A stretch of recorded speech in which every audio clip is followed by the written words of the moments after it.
Hello everybody, how's it going? Johnny here from Johnny Cooks Food, and I'm here today to show you guys how to do some fried chicken. That good old favourite that we all know and love. Now this ain't going to be the Colonel's recipe. I do not have 11 blends of herbs and spices, but what I do have is 3 cracking recipes. We're going to be doing just a regular old breaded one. We're going to be doing a Nashville hot one, or my take on a Nashville hot. If you guys are from Nashville, my bad. I'm just having a go. And then other than that, we are going to be doing a Dorito crusted one. I thought, you know what, let's do something a little bit different. So that's what we're doing. So, let's get cracking.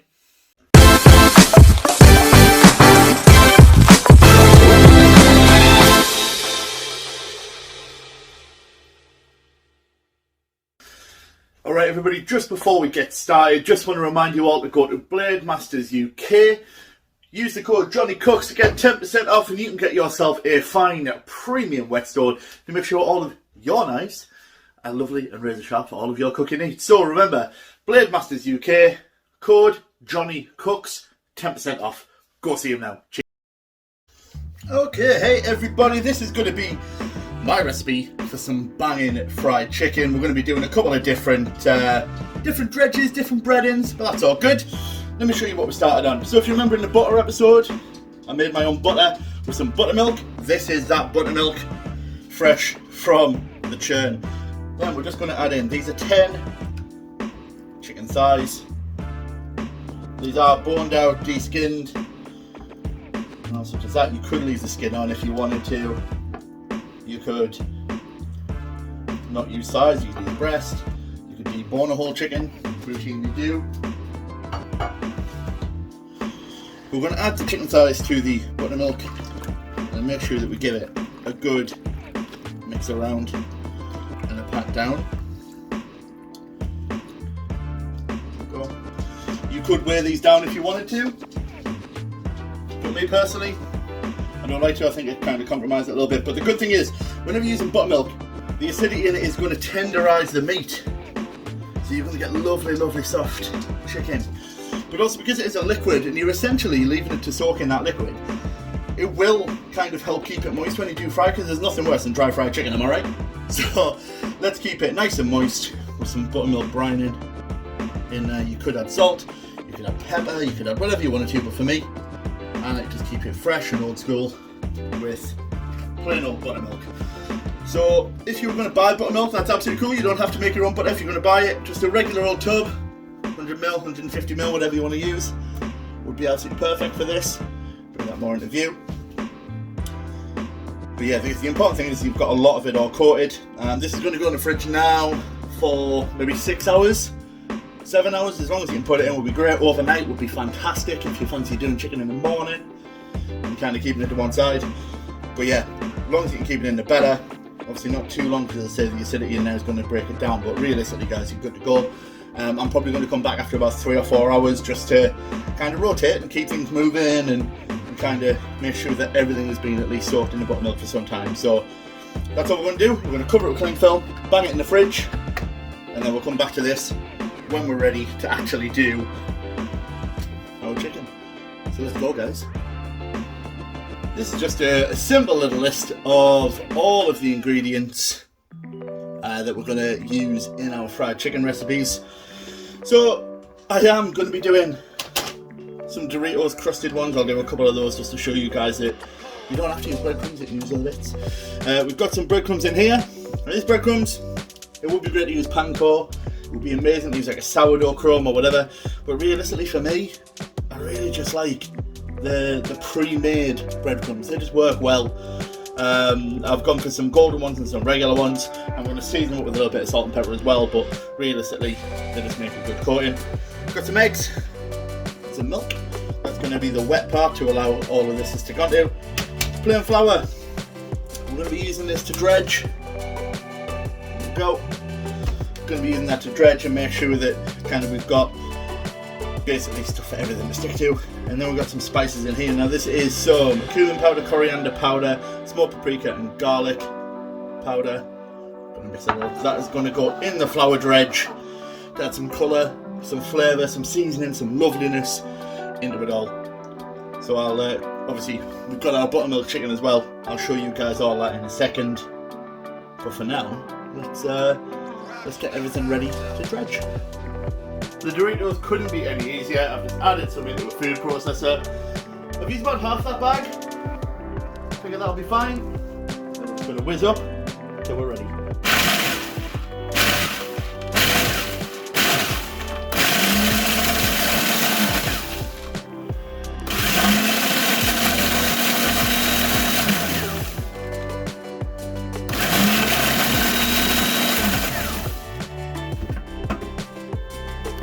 And here is the end result.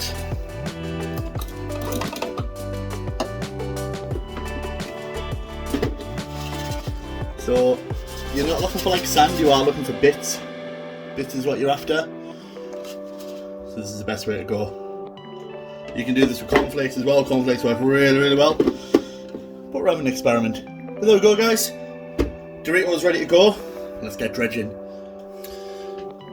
Right, just thought I'd show you the dredging station and what order we're going in. Here's our regular breadcrumbs right here. Here's our Dorito crumb. This is our flour with those great spices in. And this is our egg and milk mixture, just to act as a thinner. And here is our buttermilk chicken. Now what we're going to do, we're going to take a buttermilk chicken thigh. I don't really have room on the board, so I'm doing it over. We go into the egg. Into the flour. Into the egg again. And then into the breadcrumbs or whatever we're doing, and we rake over. Alright, now that's one coat. Then, egg, bread. And then coat again. So that's the covering you should be looking for. Coat it all the way through. And then that goes into the fryer, and I'll show you that in a second. It is time to fry. Now my oil is at 165 degrees Fahrenheit. I'm going to do one down for a little bit just to make sure it doesn't stick, and in with a second one. Always shake your basket so that it doesn't stick to it. That's enough, that's all you need just to make sure that it doesn't stick. In with the second one.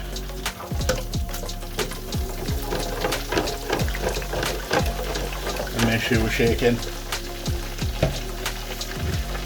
And then we're just going to leave that to cook, and I'll show you what we're looking for colour wise.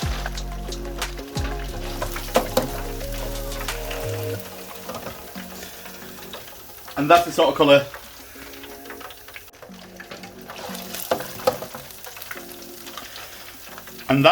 colour that we're going for. I know you're thinking, Johnny, it looks a little bit light, but you know what? It's got a light on it for one, so that's going to be a little lighter. But what we're also going to do, we're going to put it onto just a baking tray with a wire rack over it. And then we're going to put it in the oven just to keep warm. So it'll just keep a nice colour, and that'll obviously darken that colour a little bit. So then we're going to do 10. I'll show you when we get to the Doritos one what we're doing with that. Now to show you guys what we're doing with the Doritos one, we've had a constant chain of normal breaded going through. So I'm on to my last two that we got here. So let me show you. So this time we're going to follow basically the same structure again. So out of the buttermilk, into the flour, out of the buttermilk, into the flour, and out of the buttermilk all to one side. We're going to toss through the flour, and then into the egg. Now I'm going to do this one at a time. So we're into the egg, we're going to flip through and put into the bread. We're going to get our other hand in, our dry hand as it were. So it's good practice to try and keep a wet hand and a dry hand if you can. So coated once in bread. Into the egg,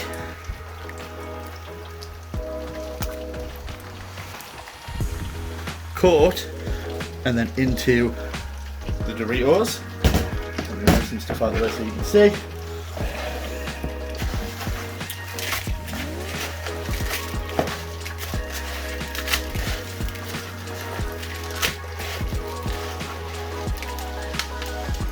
this one is now ready to go in.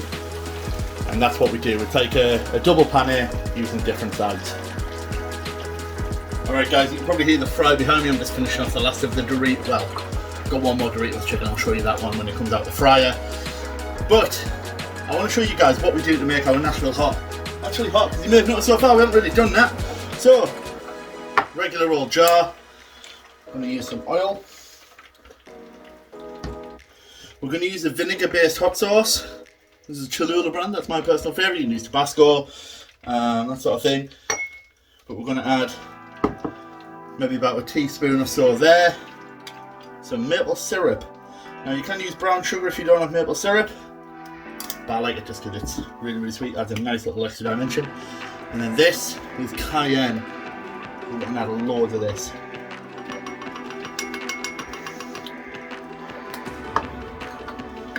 Probably add more to be honest, but I think that'll do for now. Lid on. Shake. And that's giving us like a paste. Oof, and it is hot, which is good. It's hot, but it's sweet. And then all we're going to do is we're going to take 2 of our wonderful chicken thighs. We're going to brush this paste onto them and then return them back to the oven just to kind of re-crisp up and reabsorb all that heat. And I'll show you that when we get there. So now we can see our really, really good coated Doritos chicken. It was literally pane, pane, bread, egg, Doritos, and then in. So I think we're about ready to come out now. Give you guys a better view there. And that is what the Doritos chicken looks like. You can see it's got like a thicker crumb than what your normal breading has. It's crunchy, it's crispy, you can smell the seasoning coming off, so you could do this with a Cool Ranch, you could do it with cheesy. I just chose to do it with the chili heat wave because they're my favourite ones. But that's what we do with the Doritos one. Now let's get ready to serve everything. Okay, so here is what we've done so far. Doritos and regular. These are going to become our Nashville hot.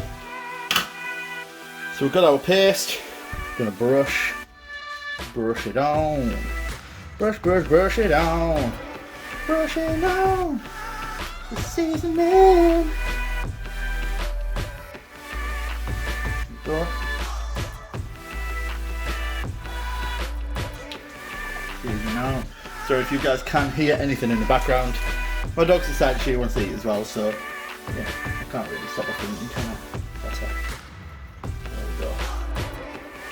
That's where I get the people saying, shows the dog. Maybe I'll make a video. But there we go. So this is our paste. Obviously, if you were going to do multiple Nashville hots, you need multiple amounts of paste.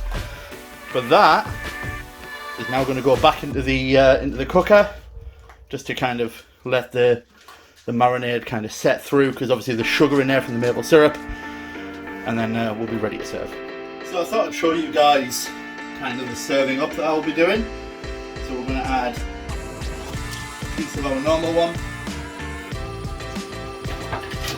Put it straight down because it's kind of hot. Then